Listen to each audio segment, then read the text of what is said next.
former resident of Great Neck, because of all of you standing here today, there are acknowledging that racism and police brutality towards black people is an issue that plagues this entire nation.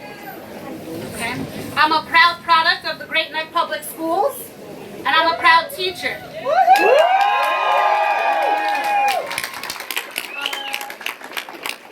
And I'm a proud black woman because of my family, but mainly because of my parents, my mother, who is here with us today.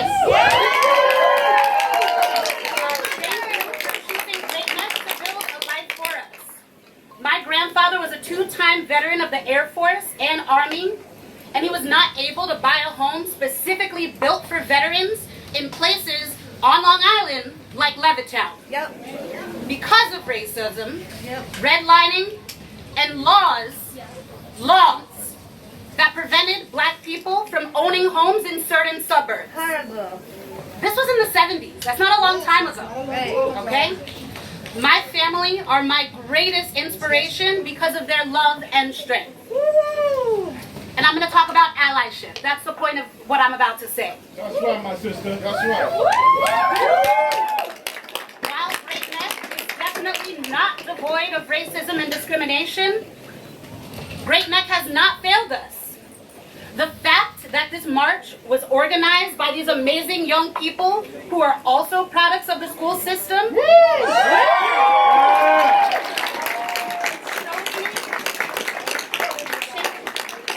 shows me that Great Neck has not failed us.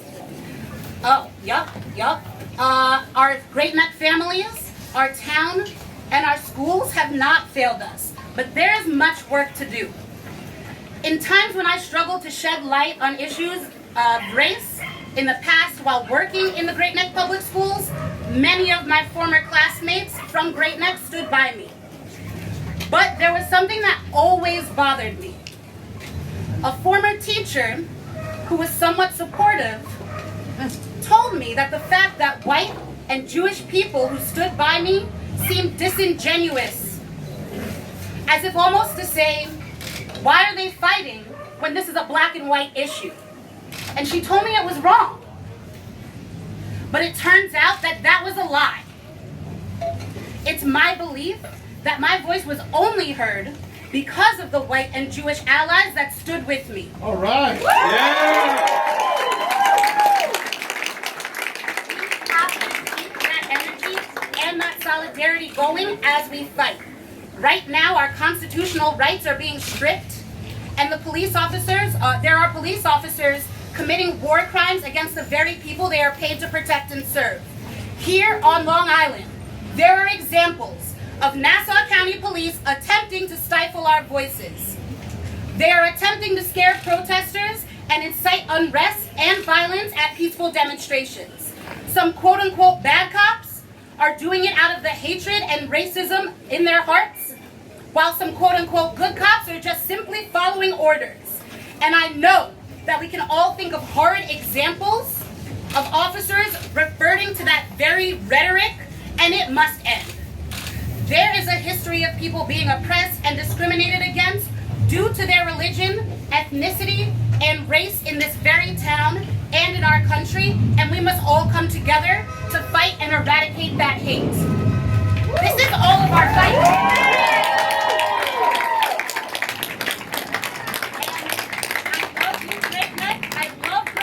Even at times when it felt like you didn't love me. Rest in peace to my black brothers and sisters who were murdered at the hands of white supremacists in and out of uniform since the founding of this country. If we, and I mean all of us keep this movement going and continue to fight, you have not died in vain. Black lives matter.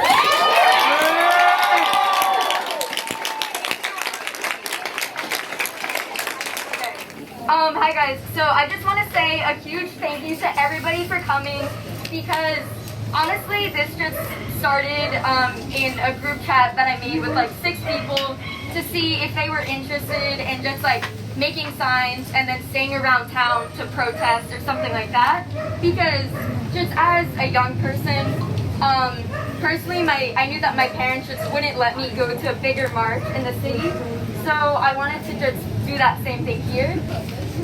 So, you know, I grew up believing that we were all living in the home of the free and the land of the brave. And I thought that that must be the reason why my parents pushed themselves to immigrate here, despite all of the barriers in their way, because they wanted a piece of America's safety. But I've come to realize that safety only comes for people who look like them, or who look like me. People peacefully rallying for their rights in the streets of every state in this country. They're brave, right? And yet their peaceful bravery is still being met with rubber bullets and tear gas in the midst of a respiratory disease. No more. Today, one of my biggest fears this week came true.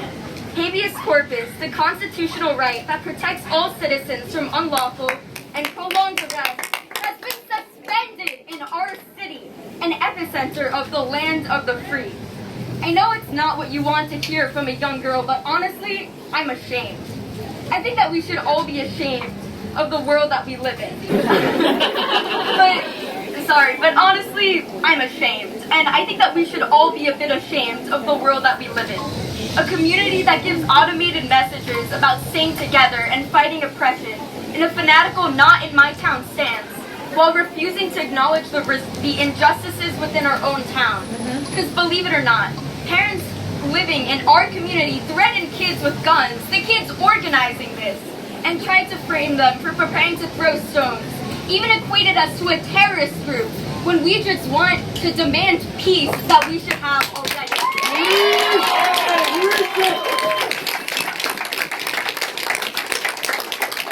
Sorry, as I mentioned before, I'm a bit ashamed of living in a country revolving around a constitution that only recognized black people as 3/5 of a person. I'm ashamed to grow up thinking that the police are going to protect us, but again, only when the people that look like me are the us.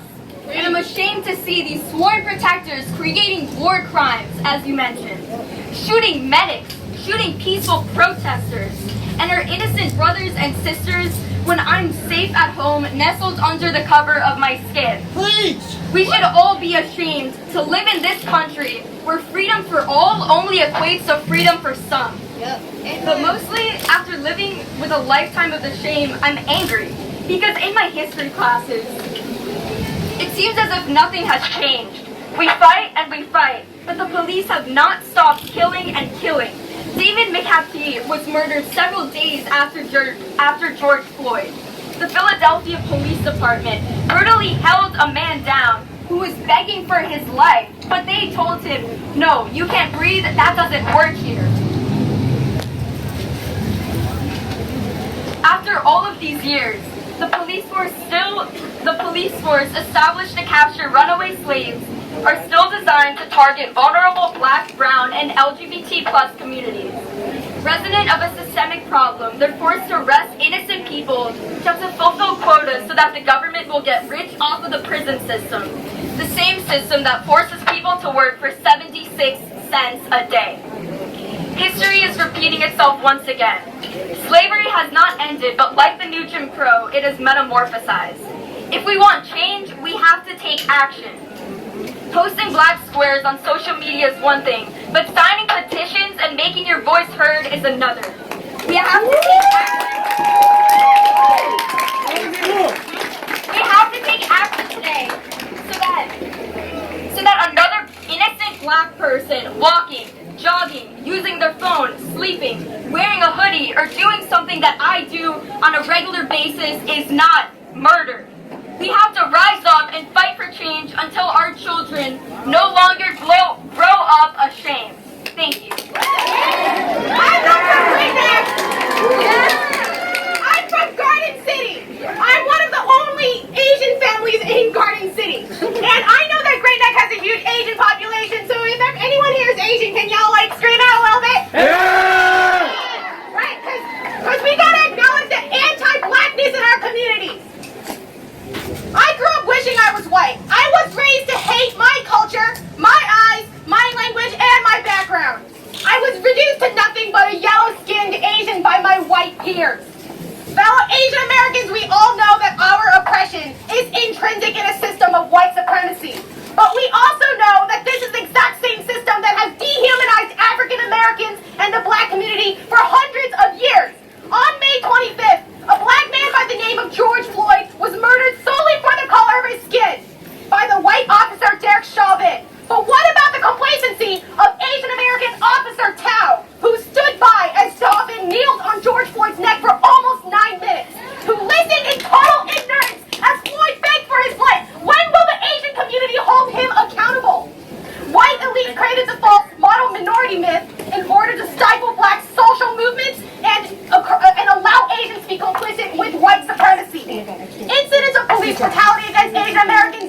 We absolutely cannot attempt to deny that discriminatory policing targets black and brown people at alarmingly disproportionate rates. If you are Asian American, what I need you to do is recognize your community's anti-blackness.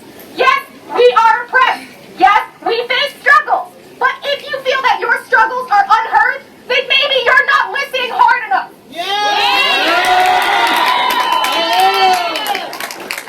Maybe you're more about making yourself heard than listening to other people.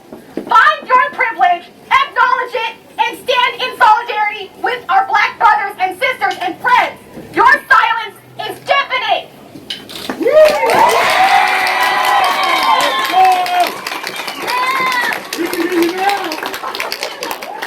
Thank you guys.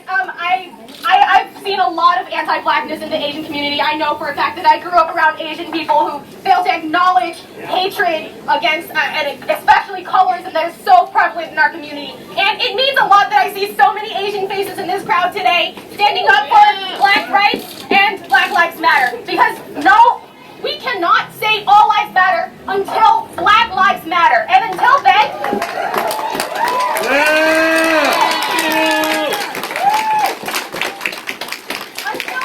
Asian people must stand in solidarity. Thank you. Yes, Sarah! Yes! Race is determined by skin color. But skin color is simply pigmentation. It seems obvious, but notice how race has nothing to do with character. Okay. Despite this, time and time again in our nation, race is used as justification. Justification for ignorance, justification for intolerance, and as we've seen, justification for murder. But injustice will never be justified. A little louder, my sister. A little louder. You're doing a great job. You're doing a great job. A little louder. The truth is, racism is very much alive in America, in a nation that's supposed to stand for freedom and equality. The death of George Floyd is heart-shattering, but sadly, it's nothing new. History is repeating itself. For centuries, black people have faced oppression, injustice, and violation of their civil and human rights for no reason but the color of their skin. When will this pattern of history break? This fight to break history's pattern is not simply a fight for black people. It is a fight for our nation's soul. Our Constitution states equal justice for all under the law, but the reality is far from it. Benjamin Franklin once said, "Justice will not be served until those who are unaffected are as outraged as those who are." This fight is all of ours. If one of our black brothers or sisters falls victim to injustice, we all fall victim to injustice. If one of our black brothers or sisters is attacked, we all are attacked. If one of our black brothers or sisters is killed because of race, our humanity is killed, because we are all part of one race, the human race. Silence is not an option. Each one of us has a moral obligation to educate ourselves, to educate those around us, and to use our voices to demand systemic change. We are here to stand with the black community in the fight to break history's pattern. But beyond that, we are here to form a new pattern. A pattern of equality and justice for all human beings, and we will not stop until that dream becomes our reality. Thank you.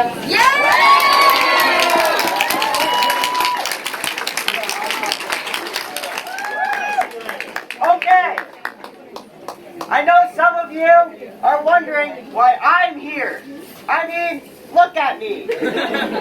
I am a privileged white teen from one of the wealthiest towns in one of the wealthiest counties in America. Unlike Philando Castile, I can reach for my wallet without being perceived as a threat. Unlike Botham Jean, I can eat ice cream in my living room without being seen as a burglar. Unlike Trayvon Martin, I can walk home with a packet of Skittles without being seen as a threat to society. My skin color is not a threat to anybody, and that is why I'm here. All right.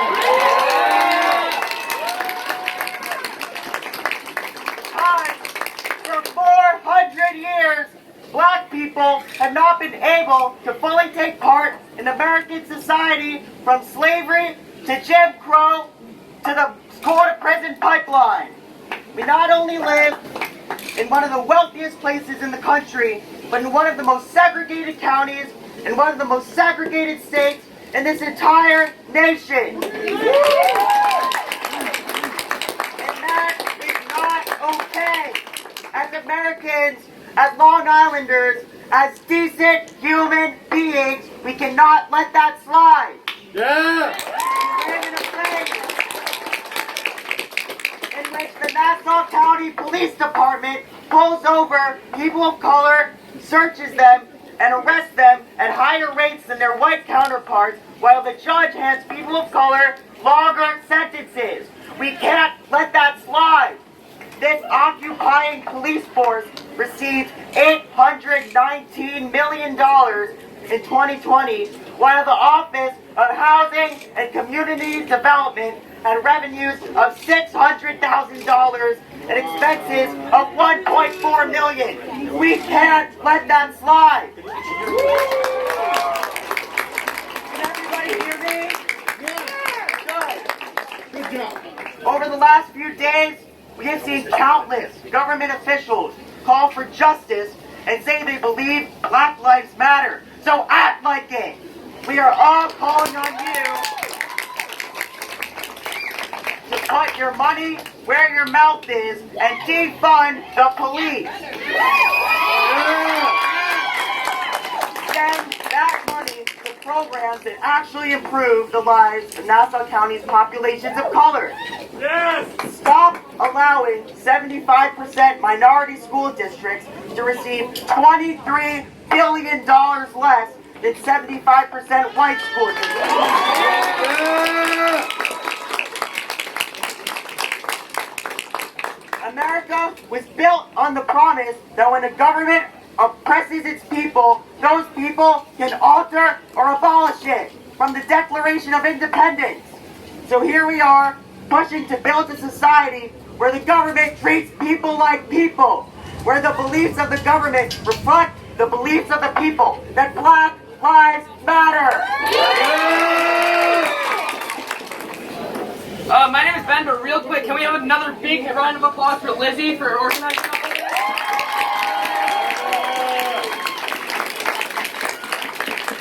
I love you.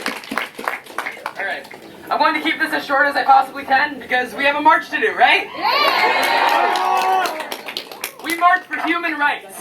Of course, this is a Black Lives Matter march, and I'm not going to say that its purpose is anything else.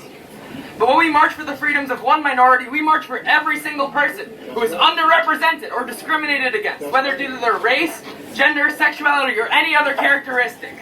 As the great Martin Luther King Jr. said, injustice anywhere is a threat to justice everywhere. It follows, then, That's right. that by ridding the world of one injustice, we help to bring about justice everywhere. I'm a racial minority, not in Great Neck, but that's truly a luxury to have. I cannot and will not say that my struggle compares to the plight of the African American community, nor can I say that I truly understand the depth of the bigotry at hand. All I can say is that I will fight alongside you, and I will fight along any other person or group who is put down, especially as violently and unendingly as the black community has been put down. It's tough to address, but my existence alone poses a threat to other minorities. White supremacist movements call Asian Americans a model minority, using the false conception of generally successful Asian Americans to undermine the efforts of other minority movements. That's The right. model minority myth attempts to put distinct examples of successful Asian Americans in the forefront to hide the fact that many Asian Americans are not nearly as successful, and to argue that other minorities then clearly are not disadvantaged. Because of course none of us are. But minorities are at a disadvantage. We face struggles every day, and although they differ between groups, they are all hidden to the majority.